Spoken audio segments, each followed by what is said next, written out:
And joining me now is our panel, NBC News senior national political reporter Sahil Kapoor, Taryn Rosenkranz, Democratic strategist and president and CEO of New Blue Interactive, and Mark Bednar, Republican strategist and former advisor to House Speaker Kevin McCarthy. Thank you all so much for joining me here on the panel. Sahil, I want to start with you. I also want to play a little bit more of what Susan Collins told you. You were in Maine this weekend. Let's listen to more of what she said. I've worked with 5 presidents, and there's not a single one of them with whom I've agreed on every issue. There have been times when the president has tweeted that he very much disagrees with my votes. There are times when he has said in interviews that I'm a good person, and so I've been on the receiving end of both of his views. That is quite the tightrope, is it not? How much does she need to distance herself while at the same time not upsetting the president? Senator Collins has the toughest high-wire act of any politician in the country in the 2026 election. She has to turn out strongly pro-Trump MAGA voters. Even in Maine, without them, there's no path to victory. She knows that. But she also has to maintain a strong appeal to moderates, to independents, to women who she won by 3 points in her last re-election in 2020, even though Joe Biden won them on the same ballot by 20 points. So that's the balance that she needs to strike. It's a uniquely difficult environment. The Republicans I've talked to say she's navigated Trump very well. She's broken with him certain times. One of them used the term been able to disagree with him without being disagreeable. She doesn't run to a camera and attack him when that happens. So there are 2 theories that I have in terms of how this could go for Susan Collins. The case for her winning is she's defied gravity before. She could do it again. The case for her losing is that she could essentially be the John Tester of this cycle. Tester also defied gravity again and again and again as a Democrat in a red state. Eventually, his luck ran out in a difficult environment. At some point, between now and November, Troy Jackson's assignment is going to be to connect Susan Collins to Trump as much as possible, talk about all the times she's voted with him, more than 90% of the time. Susan Collins' assignment is going to be to distinguish herself as she was doing in that interview with me. You know, and Mark, Troy Jackson holds progressive views, but he comes from a more or less traditional background, at least more traditional background. He's a lumberjack turned labor leader. Is this the candidate that Susan Collins wanted to run against? I think she's comfortable either way. And to say that he has more of a traditional background than Graham Plattner, that's not that big of a revelation. Yeah. What is important, though, is he does harbor a lot of very far-left views. So, for instance, he supports socialized medicine, or what he calls Medicare for all. Does that include encompassing illegal immigrants, as Bernie's plan does? If so, or if not, that's something that Republicans are going to have to prosecute against him. And thus far, we've seen for Republicans, they're making this comparison to Plattner. You see it on the airwaves a little bit. I don't know if that's necessarily the right approach. He has his own track record. He has some behavioral issues. I think Susan Collins, being who she is, making the case to Mainers of who she is against him, that's the recipe for success here. And Taryn, Collins holds a massive financial advantage over Jackson. $11 million cash on hand, another $60 million in reserved airtime from outside groups. Jackson, though, he has pulled in over $2 million since securing a nomination, but how much of an uphill battle is this for him? It's going to be an uphill battle just because this race has always been. Collins is a 5-term incumbent. This time, though, it may be the incumbent name attached to her that may be the problem. I think right now people are really frustrated with incumbents. It's a very anti-incumbent election. And I think if she's not talking about how she's going to make things better with the economy and at the pump and in the grocery store and all that good stuff, I think you're going to have a really hard time no matter how much you paint him as a socialist and an extremist. It may not work. Okay, well, do you think Democrats have a realistic shot of flipping the seat?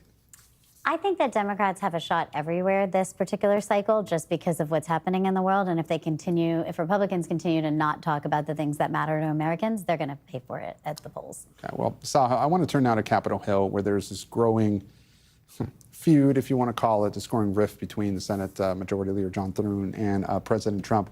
The president posting online this morning that the Senate should not leave town until it passes the Save America Act or terminates the filibuster.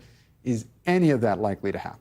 Short answer, no. There's no indication that that's going to happen. This whole cancel recess call, this is one of the oldest chestnuts in the congressional political playbook. It's a good way to get attention online. It's a good way to get tweets, retweets, likes.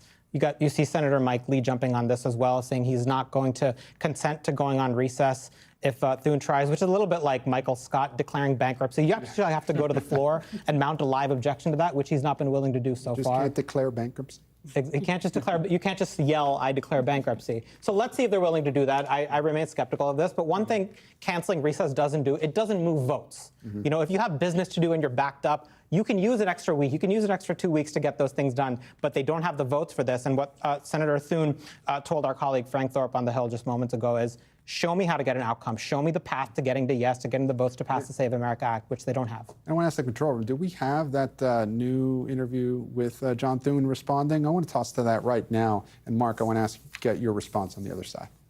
Yes, because if the end game is we actually get an outcome or a result, we could stay here till Christmas. The Democrats aren't voting for this. I mean, I'm just telling you. And Republicans are not getting rid of the legislative filibuster. Mark, what do you think Donald Trump's reaction to that's going to be? Well, clearly we're at an impasse here. And first and foremost, as a longtime congressional staffer, whoever came up with the term recess for Congress, like, they should be tarred and feathered. It's district work period, it's state work period. It's a pretty pejorative term to call it recess. Just not going home to play. Exactly, yeah. At least it's not vacation. Right, That's right. Totally.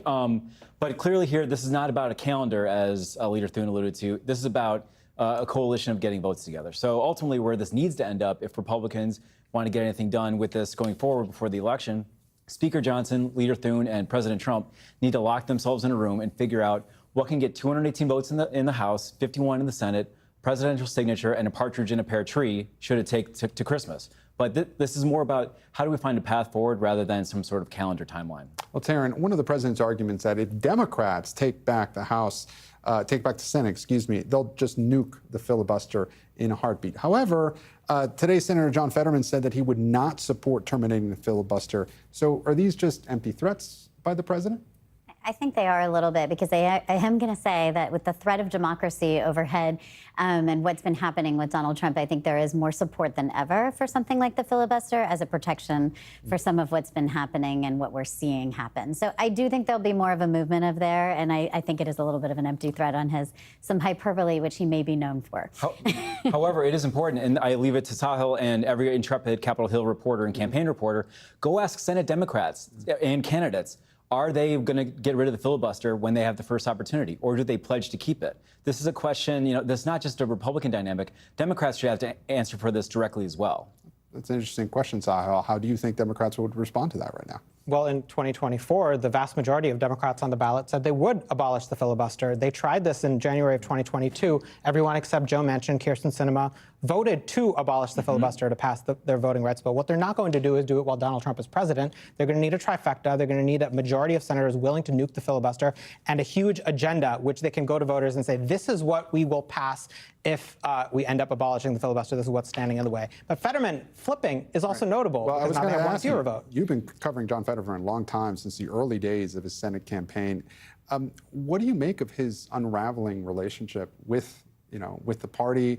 There's been a lot of talk about Republicans trying to get him to come over to their side. What do you make of his position on the filibuster coming out now?